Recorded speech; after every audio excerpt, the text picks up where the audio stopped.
Pledge of Allegiance, please rise and join. I pledge allegiance to the flag of the United States of America and to the republic for which it stands, one nation, under God, indivisible, with liberty and justice for all.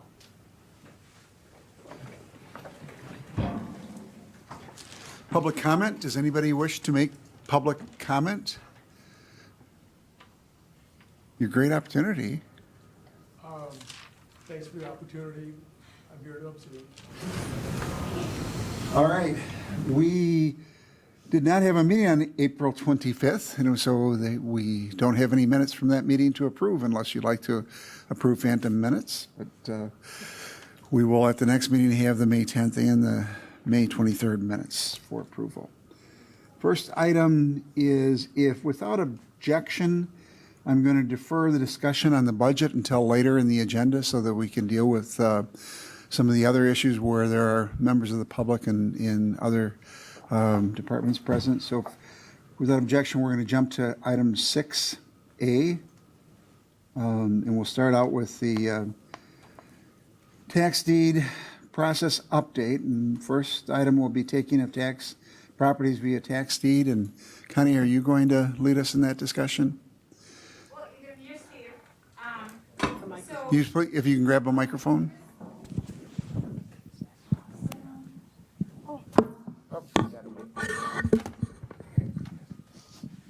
Okay, so right now we have the first three, 1, 2, and 3, are all with one owner.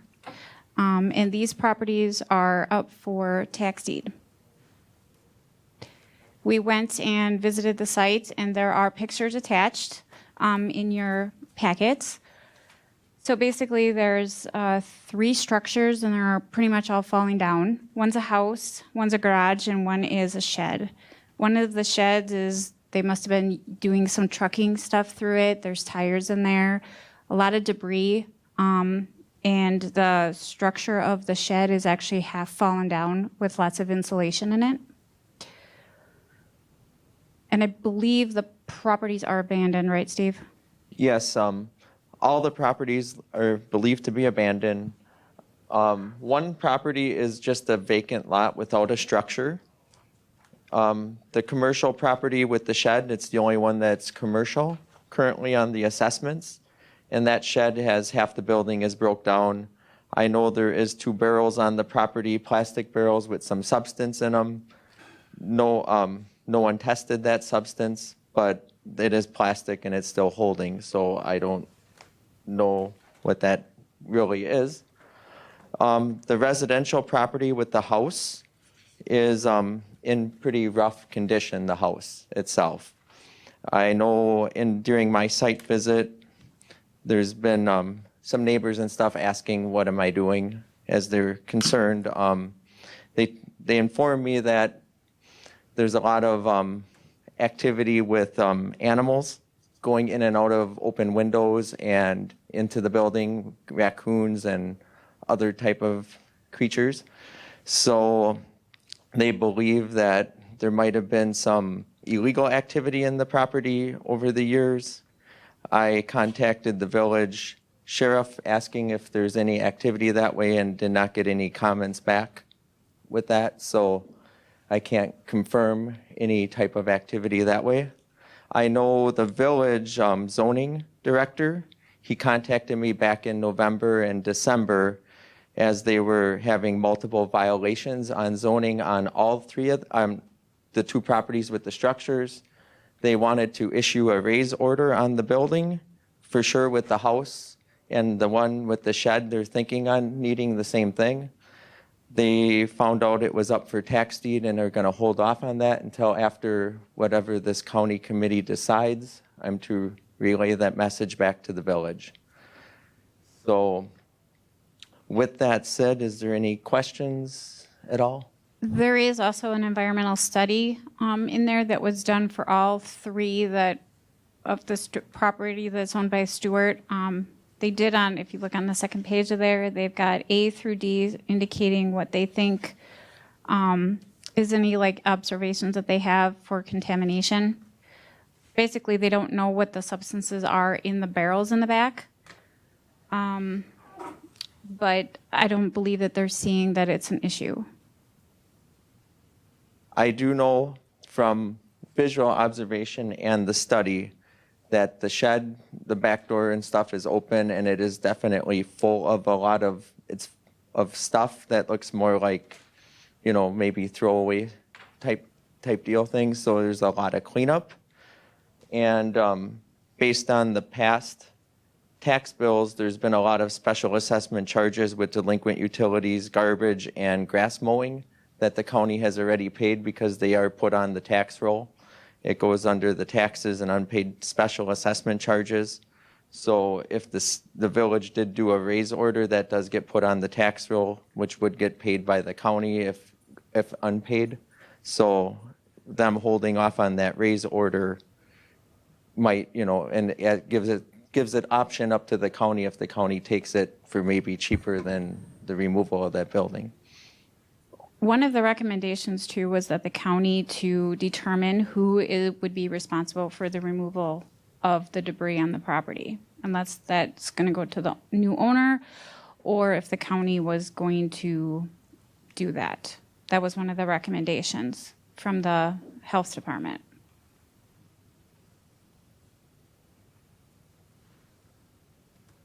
All right, so we currently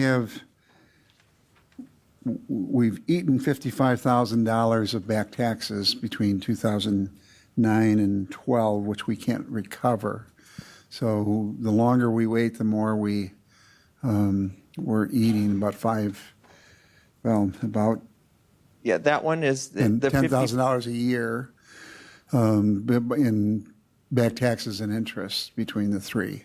No, 55 is on just the one property. The one with the house has 71,000, and the vacant lot is 27,000. But because we haven't taken it we can only go back with back taxes for 10 years. And because we're dealing with a period beyond that. So at that 10th year, the 10th or the 11th year falls off in our ability to collect that. So we've lost on these properties $55,000. And so the longer we wait to take them, the more we'll write off and not be able to recoup going forward is unless we get a bid above our value. And then there's a question about how the new law would apply in those cases. So I think if we're going to take it, the time to take them is now. I know that the village has raised these three properties as concerns to them for when Randy Pfeffrick was on the board and working for the village of Cronewater, and there's a strong desire to try to get them cleaned up and back on the tax roll. So are there any questions? I think we'll deal with, if we can deal with these collectively because of the common ownership, if that would be appropriate. What are are there any questions? Supervisor Hart. Thank you, Mr. Chair. I did have one question on the assuming ownership for cleanup.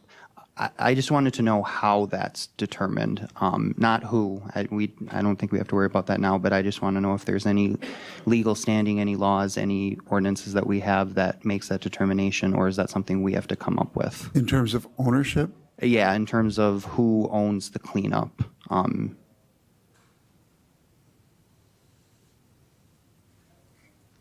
I think that probably is, I'm going to take a stab. And I know Mike's joined us remotely, but it depends on where you are when it occurs, or who owns it when it occurs. Let's say that, for instance, a raise order comes in, and we're required to deal with the buildings, and we have taken tax deed to it. We would have that as an expense. We could try to recapture it.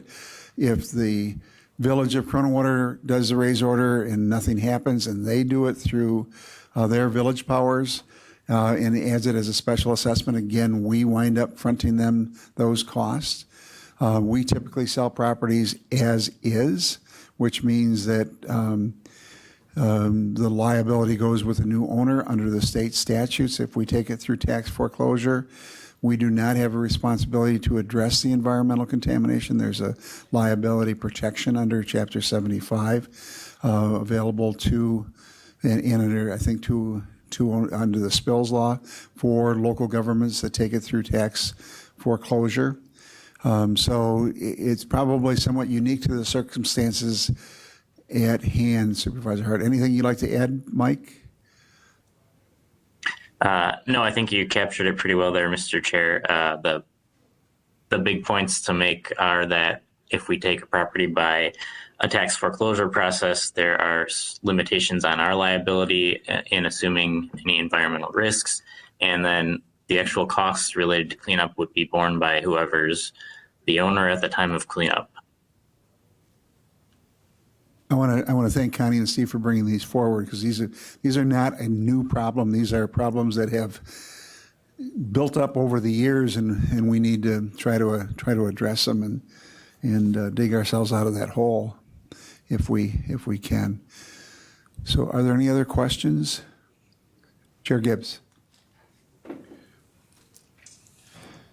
And I don't know that the question needs to be answered today, but I think it's a question that is pertinent to properties that are over 10 years. If we, under the new process, potentially if we sell those, when we dispose of those properties, we have to either hold in escrow for up to 5 years, or in some cases possibly send a check back if there's a request by the previous owner. What happens to in this case, the 3 or 4 years worth of back taxes, that if the property is sold for above that, do we have any recourse to be able to collect those? Mike, can you take a stab at that from a legal perspective? Sure. I don't think we have any recourse because the 10-year limitation period has expired on those. I think the new law in distribution of proceeds of the sale of tax foreclosed property, I think that trumps our ability to try to go back and collect, because after the 10-year period expires, we actually don't have the legal authority to collect on those back taxes. So I think, unfortunately, we don't have really a legal option to collect those outstanding taxes that are over 10 years old. Any other questions? If not, what are your wishes? And again, we'll take PIN 145-20707, 152-0021, -0031, and -0985 together, if that's acceptable. Are there any motions? Chair Gibbs. I'll make a motion that we take those 3 associated properties through tax deed. Is there a second? Second by Supervisor Hart. Any discussion? If not, all those in favor will signify by saying aye. Aye. Opposed, no. That motion carries. Next, we'll deal with PIN number 121-2804-121-9979 in the Village of Edgar. Connie or Steve? All right. So this is a residential property. It's kind of interesting, as I don't even know if it's buildable to be residential. It's looks to be like it should have been part of a platted right-of-way for future expansion of a road. There's a creek running through it. I know the Village of Edgar has been in interest of the property. That's why it's been brought up. We've done the deed research to find the last deeded owner, and it was Edgar Land and Lumber Company, I believe, or Edgar Land Company. They were the ones that owned it before like all the subdivisions and around there were platted, and they just never sold this piece of property, as I think they assumed it was probably road right away or for future expansion. And once we found it, it became part of the tax roll, and now it's tax delinquent and ready to be taken. The delinquency goes to 2009 is when we put them on the roll, and it's up here today because I know the village did have interest, but I'm not sure that was a couple years ago if they're still having interest. But either which way, it has definitely been costing the county money in unpaid taxes. So we are presenting it today. And it also looks like the DNR is active with the cleanup of the property around it, so. Again, we've written off approximately $3,500 on this one over that 4-year non-recoverable period of time, and we're writing off about $850 a year on it. Any questions? Any questions? If not, what are your wishes?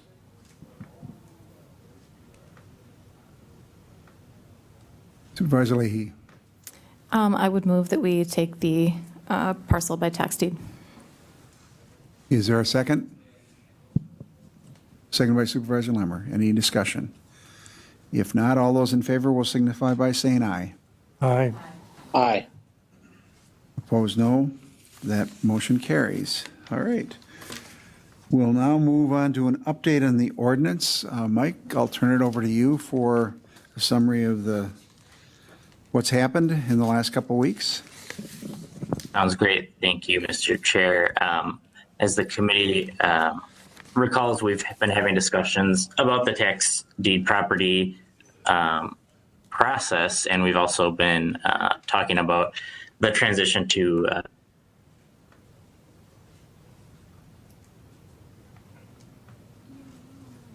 Mike, we lost your voice. Did we lose him?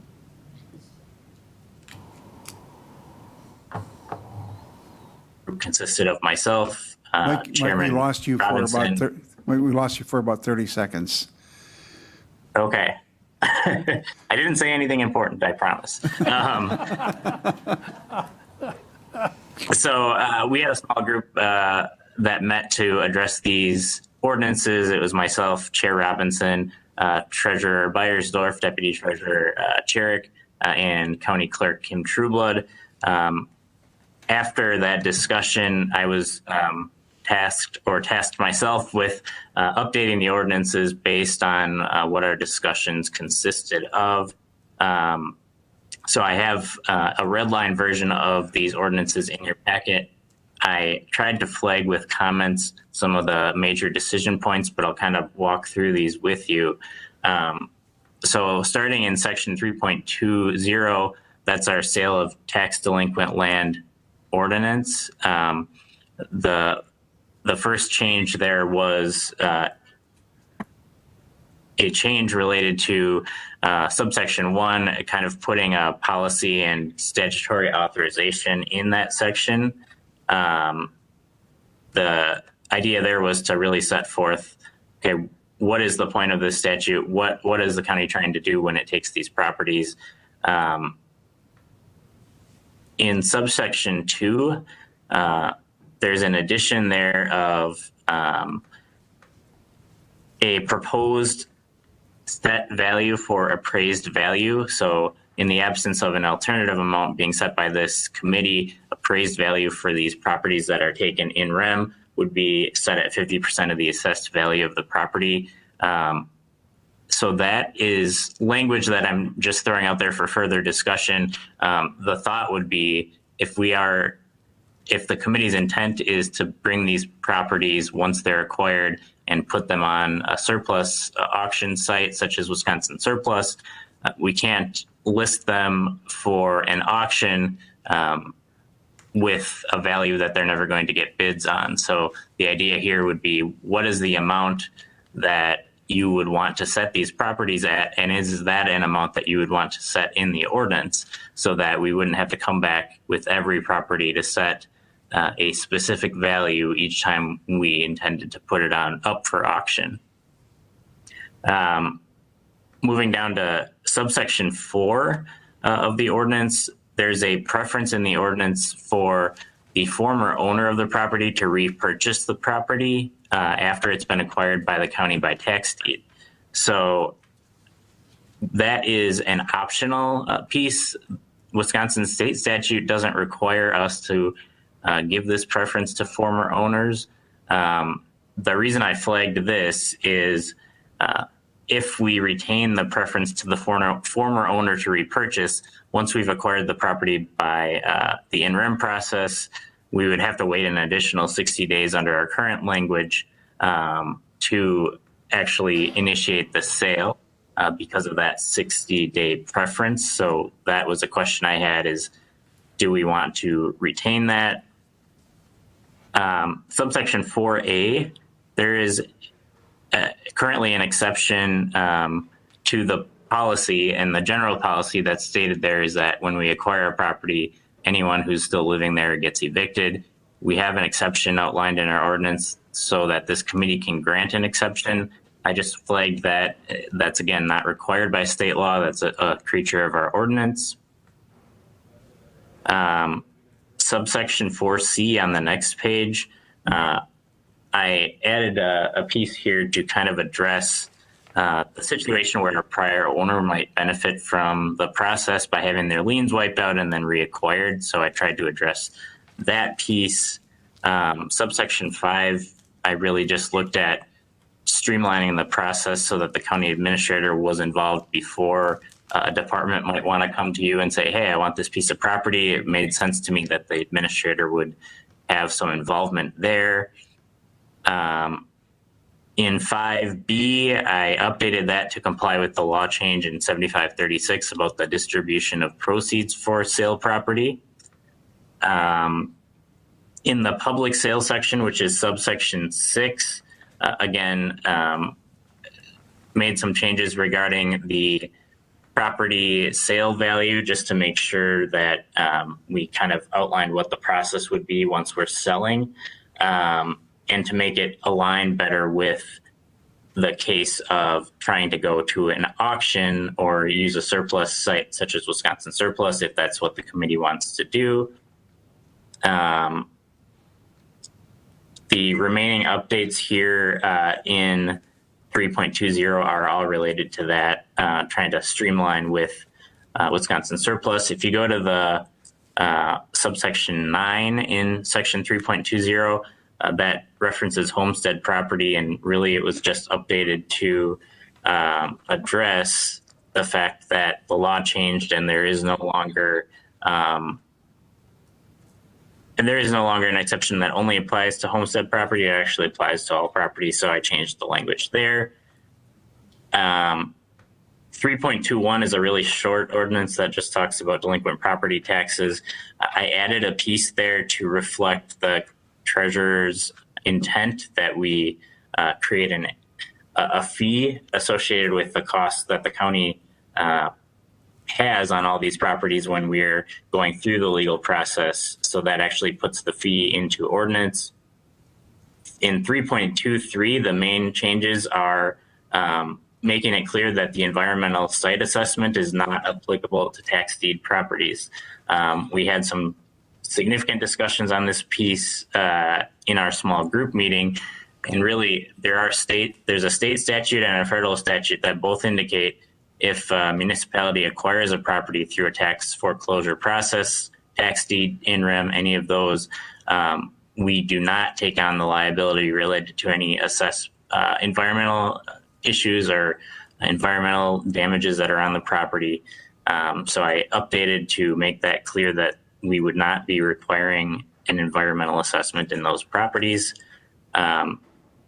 That's the general outline, and if anyone has specific questions, I'd be happy to answer them. I don't know if the committee wants to take action on this today or digest this and take action on it later, but just throwing that all out there. I have two questions for you. The first deals with the 50% of the assessed value. That's borrowed from another county, isn't that correct? That's correct. I believe that our friends in Portage County are using that guideline, and they've been using the Wisconsin Surplus auction site. So it's kind of been working for them to start at a 50% threshold for setting the bids and then going from there. And then the second question may be directed more towards staff on the preference for former owner to repurchase. Have we had many cases at all that we're aware of where the former, maybe is directed more toward Kim, where they've repurchased? We did have the one situation last year in the town of Wausau where the former owner did repurchase that property.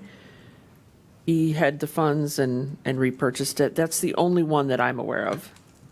And I think that was to the chagrin of the neighbors and to the town, where he had let it get out of hand and delinquent and overrun and had questionable practices. But I'm not aware of many over the time that I've been on the board, and I don't, Chair Gibbs, I don't know if you're aware of any. So just to put that provision into perspective, because the Corporation Council had flagged it. Any other questions? Supervisor Hart. Thank you, Mr. Chair. In terms of the preference to former owner, that doesn't mean that the former owner wouldn't be able to. It just they wouldn't get first preference too. So they could, if they really wanted to, just if we put it on an auction site, keep looking at that and then purchase it when it comes up for sale. Okay. The current arrangement creates that preference and creates additional delays should they express an interest. Chair Gibbs. I was just going to say, it does create that additional 60-day delay on disposition, so there is a holding cost to that, giving that preference. And my thought is, obviously, if they thought that well of it, they would have paid it up beforehand. So, especially under the new system, where under the new statute, we have to hold anything received in excess for them. If they request it, it is received by them. So my preference would be, or my thoughts would be, we take that preference out. And then let me address the issue of the environmental screen or environmental transactional screen. We looked at that, and I had shared with Corp Counsel Pruner the recent standards for all appropriate inquiry, and we're not currently meeting those, and our staff at the health department aren't qualified under the definition of a professional. So we're getting a screen that is a limited screen that is delays. And of the 50 cases that we sent to the health department, they've only completed 20 screens, and it's adding an unnecessary delay that isn't giving us value. We can do a record search of the databases that are maintained by the DNR and other agencies and pick up that information without requiring it. But by removing it, we're not saying we won't do it. It's just saying that it's not required to be done. And again, that current process is causing delays and not necessarily yielding a high degree of value in terms of, I think we were doing it from the perspective of protectiveness, but generally if there's a contaminated property, we have a good idea. Chair Gibbs. The other question I have is possibly to Corp Counsel. If we set the value at 50%, is there any exception to that? And in particular, the one parcel that we just approved the taking of has a value, estimated fair market value on the improvements of $121,000. And I don't know that property is still at $121,000. I think we might have missed an opportunity to have that questioned at Board of Review, but that's neither here nor there. My point is there an opportunity for this committee to weigh in on properties where we highly suspect the value, 50% is too great, so that we could reduce it to get it so that we could sell it on excess surplus property quicker, rather than having a delay if we don't get a bid on that 50% number? Does that make any sense, the question? It does, Mr. Chair. I think I understand where you're coming from, and I think I tried to address that through the language of that allowed the HR Finance and Property Committee to set an alternative amount. My thought there was, if there was a particular property where there was a circumstance that the committee wanted to set either a higher or a lower threshold, that the committee could do that. But in the absence of any action, the presumption would be that 50%. That was kind of the thought there. So if you look at 320 point or parent 2, the last line of that paragraph, in the absence of an alternative amount determined by the Human Resources, Finance, and Property Committee. So I think that that addresses that concern. Again, we're looking for ways to streamline the process. And I think the next point of discussion is the use of the state surplus property process. And maybe it might be helpful if we could just jump to that and maybe come back to this. And Chris, you've been the champion of that. If you wanted to just give us an overview again of what that process is, and we wanted to make sure that the committee was aware of what we were trying to move toward. Is this, okay. Could you repeat that, please? I think one of the things that is envisioned in the ordinance changes is the use of the state surplus property auctioning process. You've been looking at that process, and if you just wanted to highlight that again for the sake of the committee. Yeah, so if you remember, Bill from Wisconsin Surplus called in couple months back explaining their process. And the reason that I had broached the idea initially was because we had so many properties to work through, but also because it seemed like that mechanism, once you got through that first attempt to move the property, would really, to your point, streamline the movement of those properties through that surplus approach. And so even the 50% value, or if any committee decided to set a different value, that did work a lot for us in Portage County when we used it, in the sense of setting a value that would kind of establish that floor and then let the market decide what the end value is going to be. And so it's possible that the value would come in higher than appraised value. And so that triggers some of the new laws in the legislature in terms of how we'd need to hold on to those funds, or hold them in escrow and try to get them to the original owner.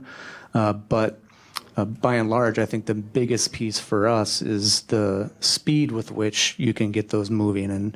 And even if the surplus doesn't get the desired result, you can still kind of throw it back into that process and reassess to say, well, the 50% didn't get any bites.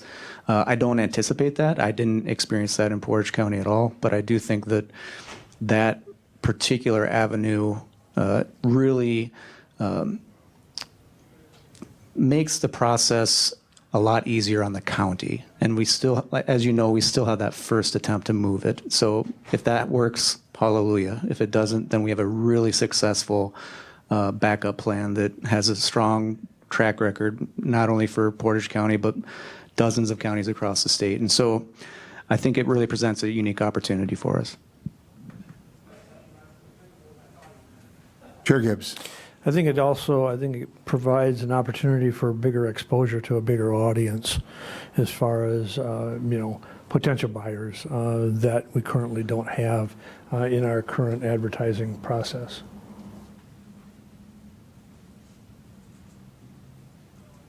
Connie? I just want to let everybody know that we have been contacted by several different organizations out of Wisconsin that are interested in our delinquent properties. So we are getting interest from outside, but they just take our property list because it's open records. So we give that to them, but we haven't really heard anything because right now they can just do a private sale with them. So just letting you know that. So we're presenting a lot of information to you today. Do you want to deal with it today? It won't go to the board until June, so we could carry it over to the next meeting for you to think about. And then we, particularly on that homeowner preference, but I think the others, many of them are just clearing up the ordinance in light of some of the changes that took place at the legislature, and trying to streamline that process and open up other opportunities. Cody? Thank you, Mr. Chair. And I'm in agreement with Chair Gibbs on for the preference for former owners for repurchase and removing that, because and it's kind of a question to this, in the in-rem process and the tax deed process, they do get final notices like that this is happening, that this is going to occur. So I am in agreement with that. One thing, and I don't know if this is possible, but I do want to see somewhere in ordinance where they talk about if the land is occupied and possibly, I don't know if we can do a two-track, if it's occupied or not occupied, to see if, if someone can come to the committee and intervene in some way. And I say that as someone who, about 10 years ago, my family had our house foreclosed on, not by the county, but through the bank. And in the middle of that, my dad died. So it added hardship to hardship, and it really made that moving process a lot more difficult. And I know that hopefully it's rare, hopefully that doesn't happen to other families, but it's a possibility, and I want them to have a ability, especially if they have to move out of their home. So if that's possible, I'd like to see that happen. I believe that we've construed the current ordinance to allow those special circumstances to be factored in. We've had cases where not only is it the owner who has experienced a hardship, and I think there's a case in Edgar where that has occurred, and then we've also had cases in Mosinee where the tenant of the tax foreclosure had a special circumstance and a disability that made it difficult. In those cases, we become a landlord. It's not a desirable role for us to play, but we have done that in the past under the current ordinances. And Mike, I don't know if you want to comment on that?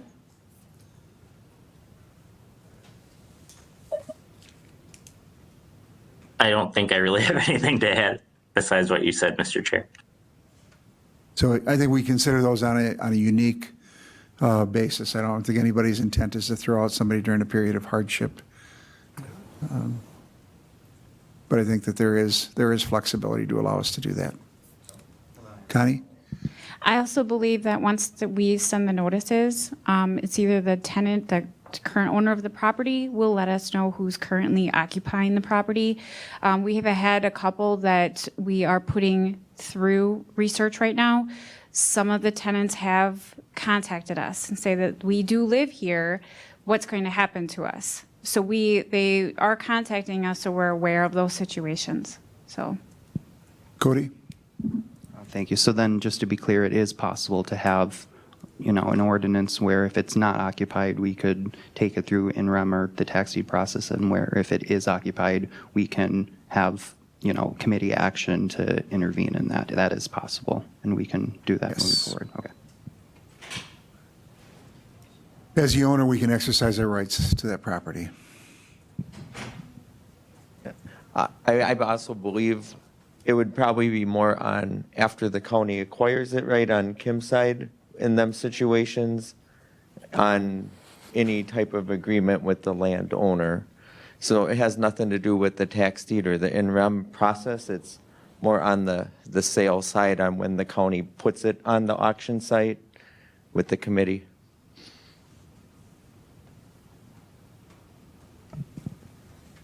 So I'm sensing that people want to think about it. I think we wanted to just bring it in because it was fresh, and Mike had done a good job of capturing the thought process. So we will place this item on the agenda for the next meeting for action.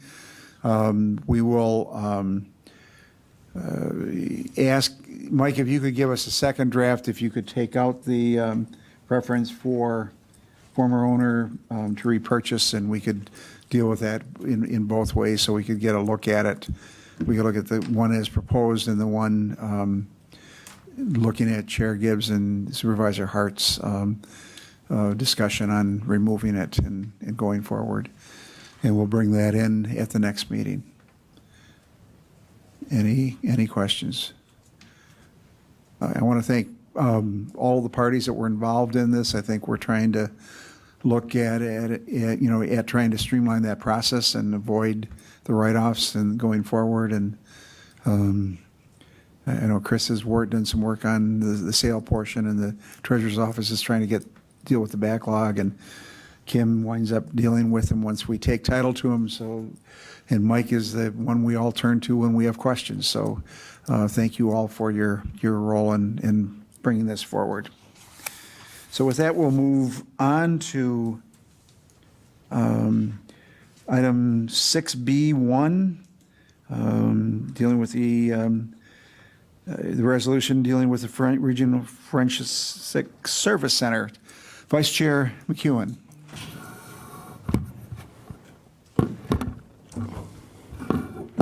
Thank you, Mr. Chair. Today, we are coming to the committee again for an updated resolution reference to Forensic Science Center. Since I met with you on May 10th, several things have changed. And Lance has a letter up there, but we'll go back to that. The changes from the resolution that's in your packet are highlighted in red, and these are changes from the original resolution that you supported back on May 10th. The first change is the third whereas, and the funding source being considered by legislative representatives is the State Building Commission, which by policy requires that the projected requester agrees to secure no less than 50% of the overall project costs prior to initial review by the commission. So what changed from the original resolution is there was a tentative $10.6 million allocation from the state, and with them moving it to the building commission, it would be a 50-50. So if it's 14.8, essentially we're looking at 7.4. So that, and it also requires us to assure the state that we would be able to come up with the other funds to fund the rest of the project. Are there any questions on that? Otherwise, I'll move on to the next change of this one. It'd be on the seventh whereas, dealing with, it starts May 9th, 2023 and May 10th. This just covers that the Public Safety and the HR Finance and Property Committee supported the $178,095 out of the $2 million of ARPA funds to procure design services. Since that, we have a design bid from a company which we had a design cost for the 178 at 6%, and it came in at 6.17%, which increases the amount of $219,368 from the 178, and that would be coming from the ARPA funds. So that has changed from the first resolution.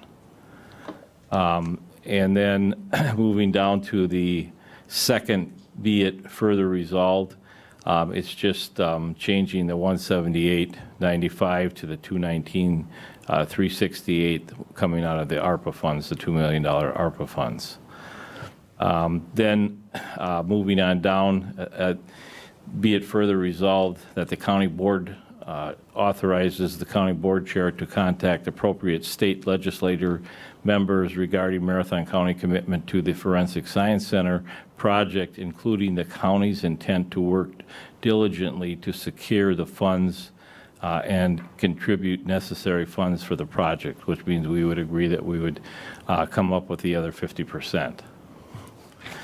And then on the last page, the resolution authorizes the expenditure of up to $219,368. So those are the changes from the initial resolution, and then there is a letter in the packet that Chairman Gibbs is going to be requesting the board authorizing him to send this letter to the Joint Finance Committee, expressing our support for the 50-50 concern and our 50-50 funding of the project, and that we would do diligently be able to come up and work to come up with the existing funds. So with that, Administrator Leonard, do you have anything to add, or? Just very briefly, I don't have anything of substance to add other than to note that within your packet, it's a bit confusing.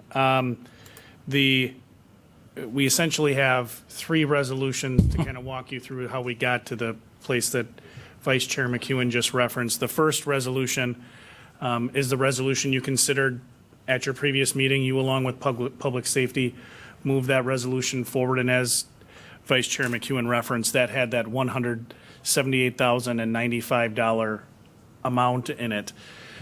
There's an updated resolution in your packet which was drafted to essentially update the resolution in the two ways that the vice chair referenced. One, kind of this new information relative to the funding vehicle of the State Building Commission, to explain that we were advised that, and explain that that is the reason for the letter, the draft letter being proposed to be authored by Chair Gibbs. But there is a third resolution that I'm going to put up on the screen now that's not in your packet, and essentially it just wordsmiths a little bit to catch an error in the second resolution in your packet. It isn't substantive, but essentially, as the vice chair referenced, you're amending the third whereas, if you choose to do so, to note, again, that funding vehicle, the funding source being considered, that we were advised, being considered by the legislature, is the State Building Commission, so that is consistent. That's up on your screen right now. The change relative to the 178,000 in the whereas on the top of the second page, referencing whereas on May 9th and May 10th, respectively, the committees met. We left that, we essentially did not change it to that $219,368 amount, because technically at those previous meetings, you approved the 178. So I apologize for the kind of confusion of what's in your packet, but that is not something that you would amend in the final resolution to go to the board. But we did add, in speaking with the vice chair, a paragraph to follow that immediately, and it would read as follows, what is up on your screen. Whereas on May 23rd, 2023, the Human Resources, Finance, and Property Committee voted to amend the amount of funding authorized for procurement of design services to up to $219,368 based on the actual responses received for the project, and the committee similarly voted to support the chairperson to contact appropriate elected officials regarding Marathon County's commitment to the Regional Forensic Science Center project, including the county's intent to work diligently to secure the funding and contributions necessary to fund the project. So again, that's a little bit different than what is in your packet, but it is for the reasons that the vice chair referenced.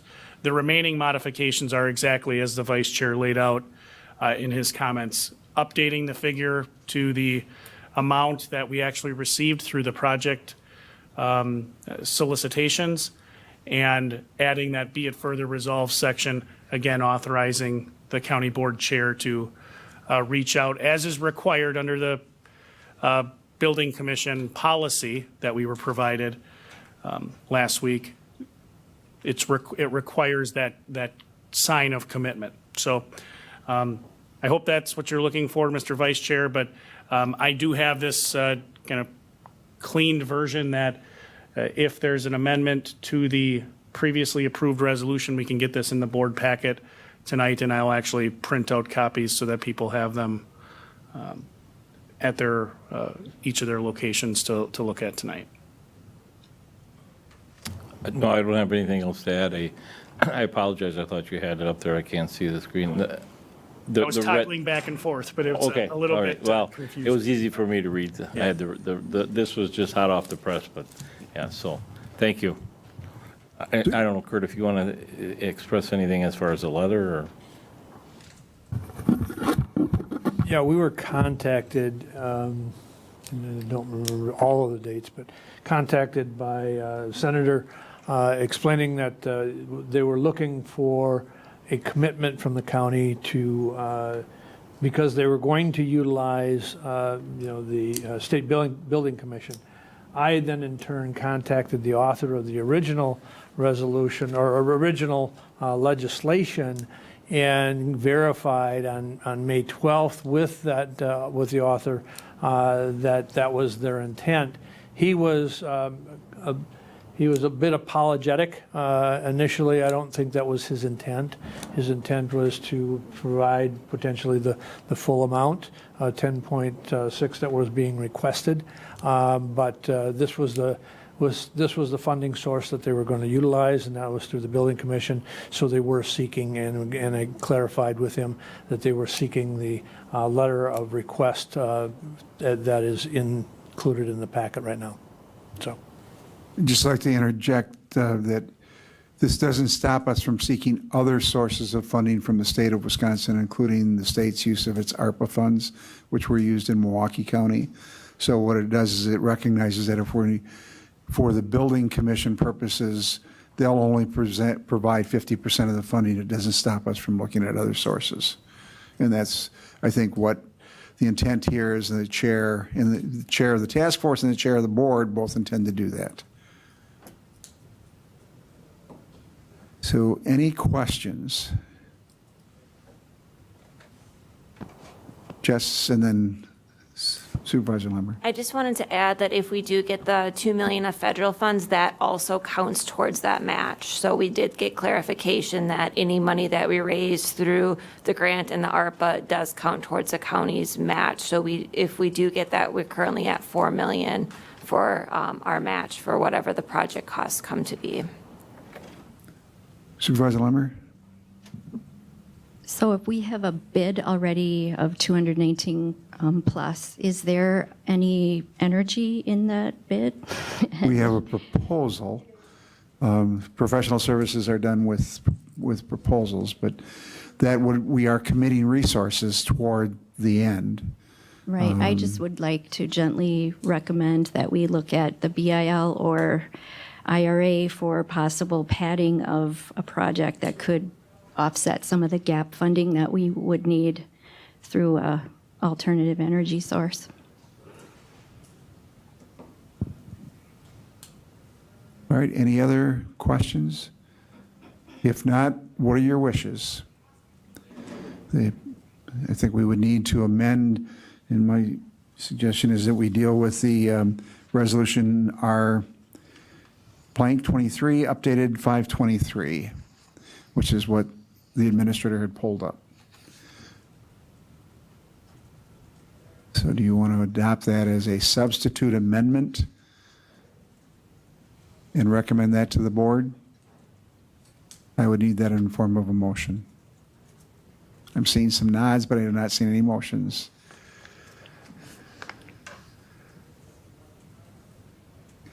Supervisor Lemmer? I would make a motion to move the adopted resolution to the full board tonight. The updated? The updated. Was that a second, Supervisor Leahy? All right, any discussion? If not, all those in favor will signify by saying aye. Aye. Aye. Opposed, no. That motion carries unanimously. Thank you. All right, we'll continue to move down. Tax increment financing evaluation. You have a proposed ordinance and a chapter for your consideration based on the last discussion at the last meeting. Where the question is whether this goes to as a task force to the full board, or whether it's done and is an evaluation process by the committee. Mike has prepared the ordinance for your review. I think it's pretty self-explanatory, but Mike, do you want to give a highlight or a high-level overview?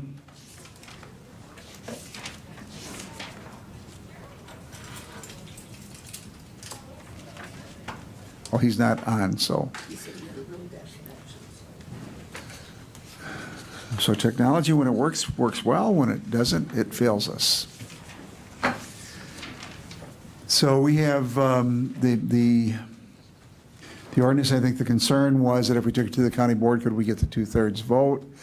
And the other concern would be how to include others in the process. I think that the task force allows you to do that, but we certainly are open to discussion or motions. Supervisor Marshall. Thank you, Mr. Chair. I just had a observation that between the timelines of the report to the County Board Supervisors and presenting a proposed policy change is an extended period of time. is there a reason that we would need 3 months? I would think that 2 months would do. I will take a stab at trying to answer that, and Mike has now rejoined us, but that, I think the March 31st that's sort of the end of the, sort of the time when all issues of this session of the legislature or this body, the governing body, end. I don't know if there's anything magic in that, but I think it's to give us the opportunity to get feedback from that December presentation in time to present something, but it's by, it's not at, so it would be, you have to be done by that date. And then on the membership of, I believe it was D, that it was 2 elected officials, and some of our municipalities have administrators versus mayors or elected officials.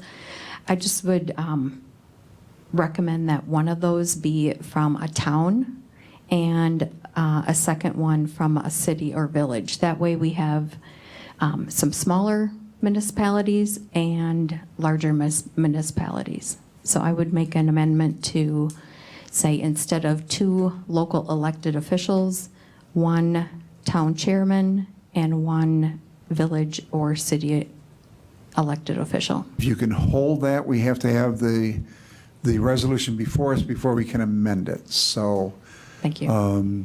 The correct order would be is to move to adopt the ordinance in the resolution of the ordinance, and then you can amend it.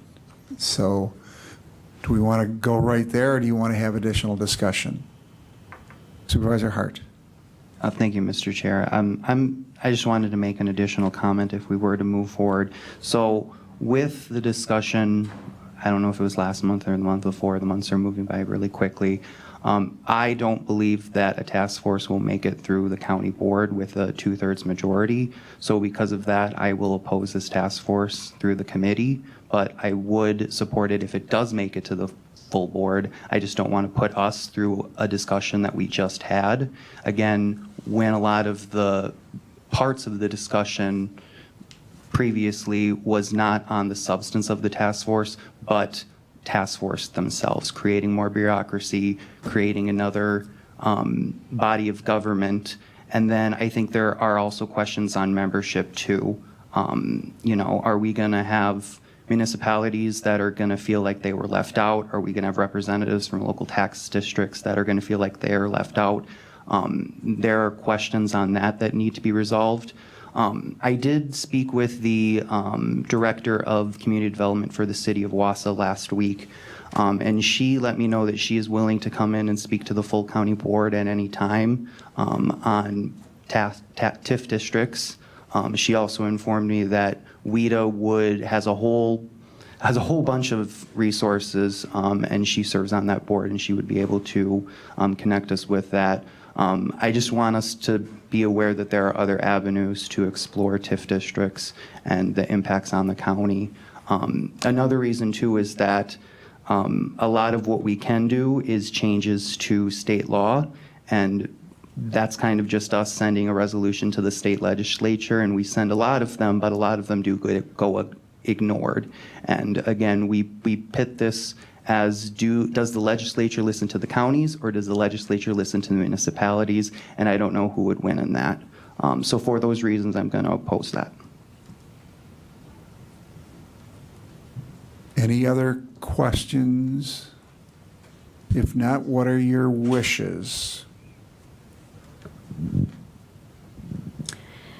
I make a motion to accept the resolution to create the Marathon County General Code 2.0514 with an amendment to the membership being, instead of 2 elected officials, it would be 1 town chairman and 1 elected official from a village or city.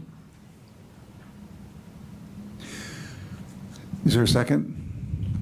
I'll second it, but Okay. one clarification.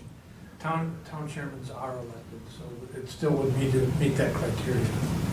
But the intent would be to make sure that There's smaller municipalities are represented as well as larger ones.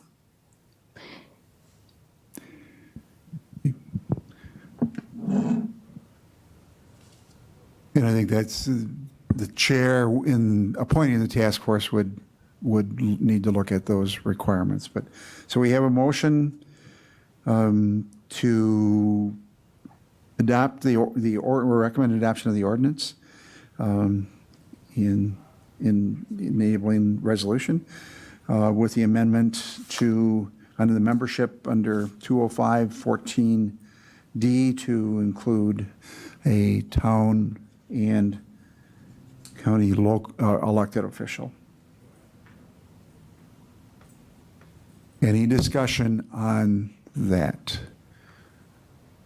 I would just like to from the chair's perspective, I understand that there are a lot of people who are concerned that we're going beyond our authority and making recommendations, but I think what we're trying to do is educate ourselves first, and I don't think that's a one-time dog and pony show presentation. I think what we wanted to do is to have some people, through a deliberative process, evaluate how TIFs are being used, what sort of, there are continually requests for extensions on timeframes and exceedances of valuations, how that might impact the county. I think that's a long and deliberative process. And we're not presupposing it, and we recognize that the county can deal with its authority under the current tax increment finance district laws. We're one seat on that joint review board, but we can also make those recommendations, and then up to the legislature to arbitrate that. There are numerous times where we may have concerns, and those may be addressed in the process. And maybe there will be a better understanding of the concerns that the county has. But when $1 billion of valuation in the county is in tax increment districts, it begins to have an impact on other taxing entities, which I think is one of the reasons why we're asking for that deliberative study. Chair Gibbs? I was just going to say, I think the other thing, and it's spelled out in some of the outcomes, but, providing clear direction to our representative that sits on that joint review board is critical. And in order to do that, we need to have a total understanding of the impacts of TIF on county's finances and potentially the other municipalities' finances. So for that reasons, I would support using the deliberative process that we're using and spelled out in the task force charter. Supervisor Lemmer. So thank you, Mr. Chair. I'm struggling with this because I rewatched the tape, and like Supervisor Hart said, most of the objections were about increasing government and the bureaucracy included.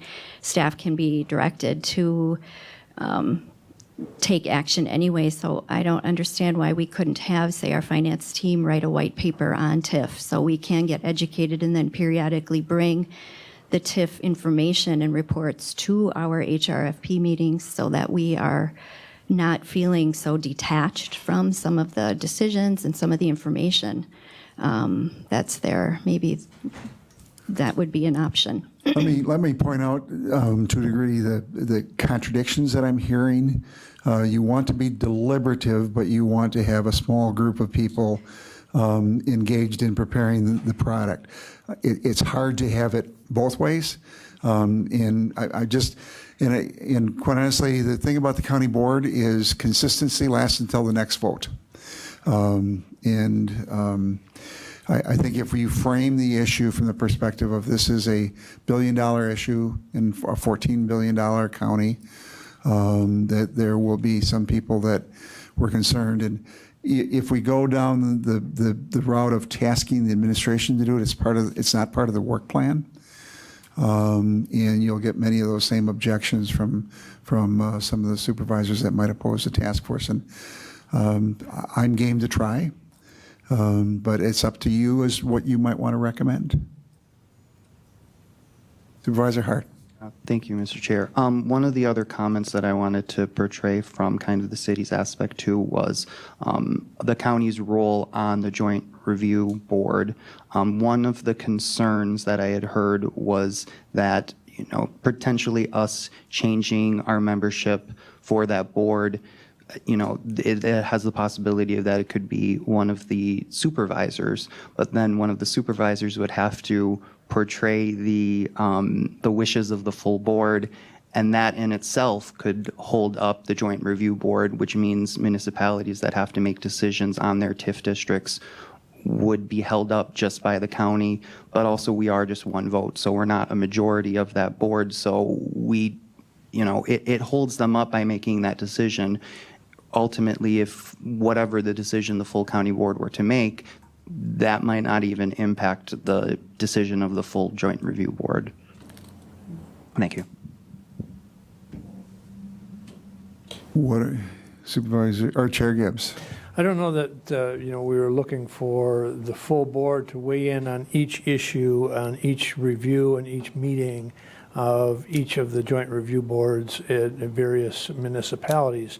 I think we were going to, my thought was we would give general information and general guidelines to that representative, whoever that representative is. We get those guidelines approved by the board, and those guidelines would be used to then allow that individual to represent those guidelines and criteria when making that decision. So not everyone would have to come to the full board. It would, the guidelines would be set up, the guidelines would be understood, and then whoever the joint review board representative would have those guidelines to understand how to guide them in their voting. Supervisor Hart. And I will admit that is putting the cart before the horse too, because we don't even know if that's the end result of, you know, if this task force moves forward.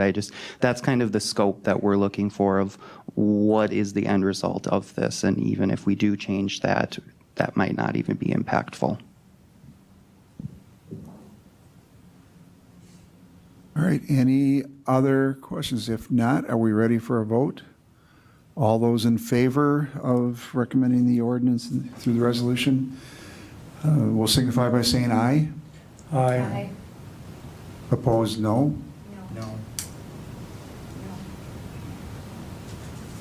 Yee, is Yee still on?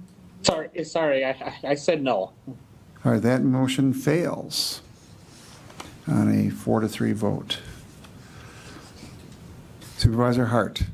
And then I will ask if we can continue this discussion in committee. Like I said, I talked to the development director, who is very willing to come in and speak to us on that. And not even just in this committee, but to the full board as well. Let me just express my frustration with that last vote, because you haven't put it in an actionable form. And that's concerning to me. And we don't have time as a committee to address those issues, which is why we were looking to bring that other expertise. And I'm disappointed in the vote, but it is the vote. So we will look at how we can incorporate it, but more than likely it will get lost in the course of our committee's deliberations on other issues. So at any time you may bring that issue forward again, and we will move on.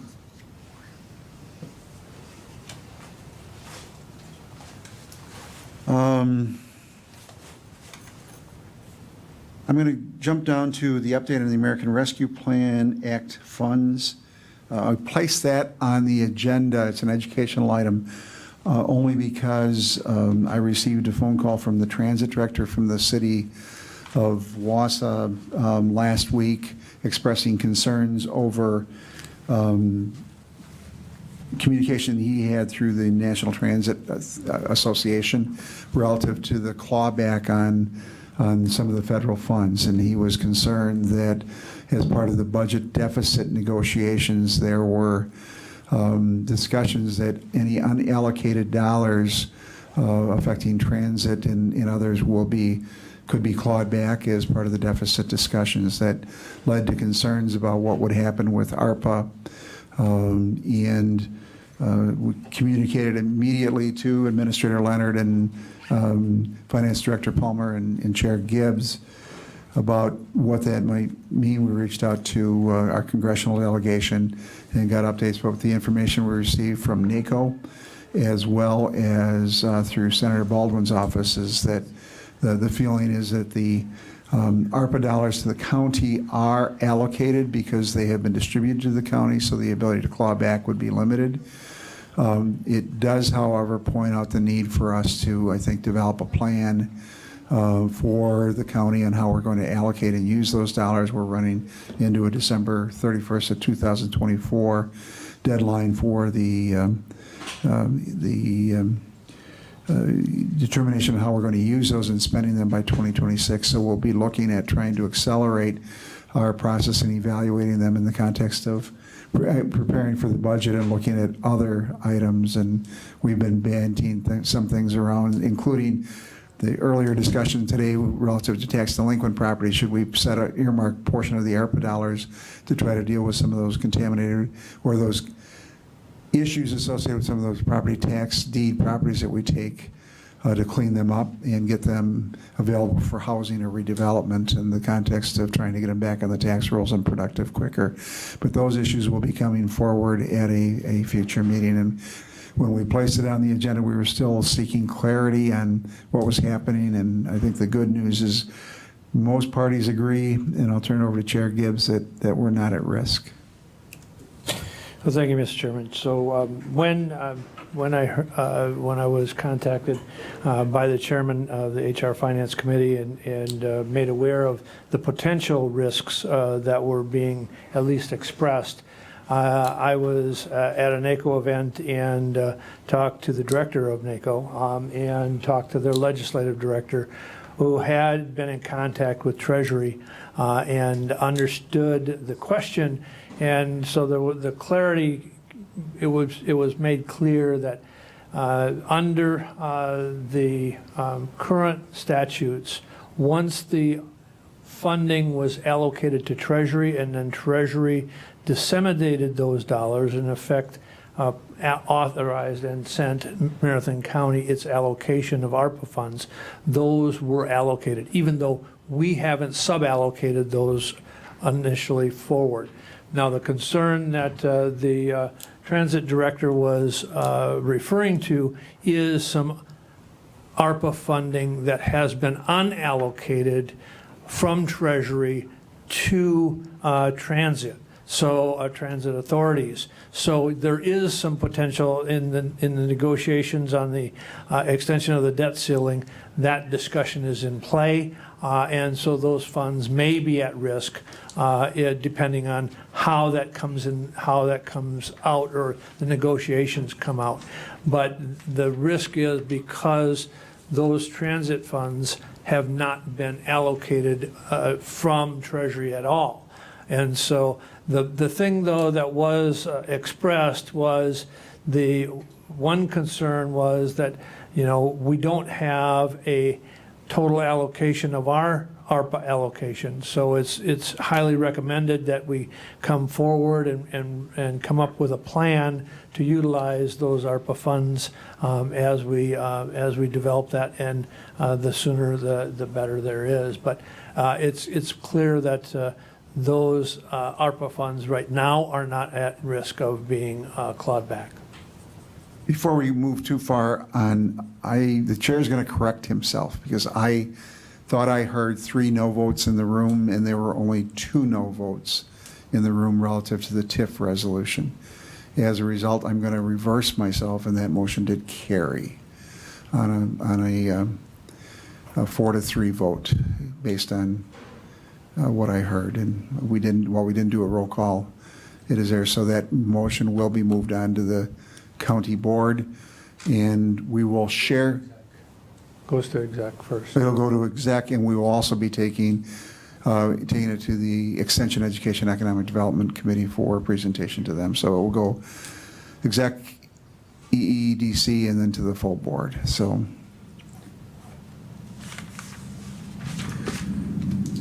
I apologize for that.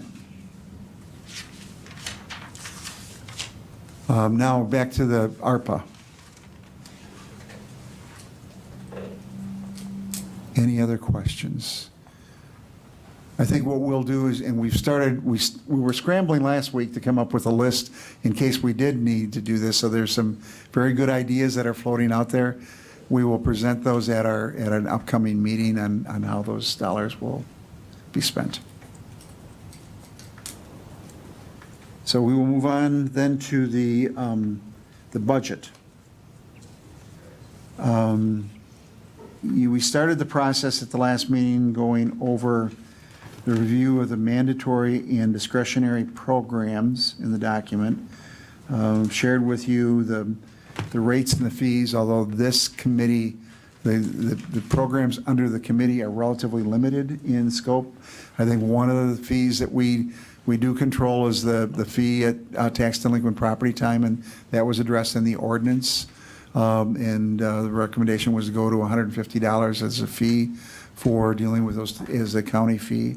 So that is being looked at. And then I think this is an opportunity for an open discussion on what sort of priorities we might have going forward. And again, we're more of a custodial. Our role is more, we have the custodial and support programs versus necessarily programmatic programs. We support the other departments. So it's when in context of items, I think some of the opportunities for us to look at in the context of the budget may be what would we want to do relative to childcare for our employees? Are there any human resource policies that we might want to look at in the context of making it a more desirable place to work? So do you have any thoughts on programs? And we'll be keeping this on the agenda for a while as you think of things to give guidance to administration. Chair Gibbs, did you, anything that you'd like to bring up? Cody? Thank you, Mr. Chair. And it's not something in particular. I like that we're keeping this on as a moving agenda item, and I hope all the other committees will do that. I think that is the plan, but I just want to voice my support for that, up until that budget needs to be crafted. Thanks. All right, any thoughts? Are you comfortable, we were originally going to try to get Molly Etzes to come in and talk about some of those items today, and I think given workload and other things, we wanted to give her a little bit more time to prepare. So at the next time, we'll be bringing her back and we'll be asking her to specifically talk about, from an employee benefit perspective, what can we do to enhance our attractiveness as an employer? What is sort of critical for us to be competitive in today's workforce? So that will be done in the context of hearing from the HR policies perspective, and then what can we do? And I think our role here is to look at us as an employer, not us as a community member. The community member would be the dialogue at the Health and Human Services or EEDC committee level, if that makes sense. So we'll ask Molly to come in and talk about where we are as an employer and what those policies might look like. That's an acceptable approach. I know that, Cody, you've been concerned, and others, and it'll give us a chance to look at where we fit competitively. All right, we'll keep that on the agenda. Next would be items for future meetings. Again, we'll take up those human resource policies. We will, I think at the next meeting, probably give we will then have we'll have a little bit better idea of where the state is going with the budget.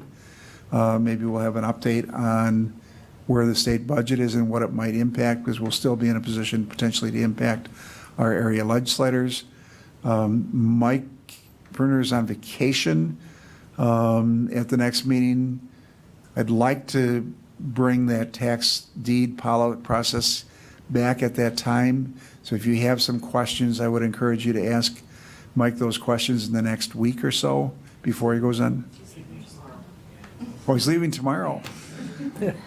If we have a lot of questions, we'll just push it off to another meeting. But I think we can probably answer many of those questions here between Chris and Dan, yeah. Other items you'd like to see brought in? We'll continue that discussion on ARPA. All right. A motion to adjourn would be in order.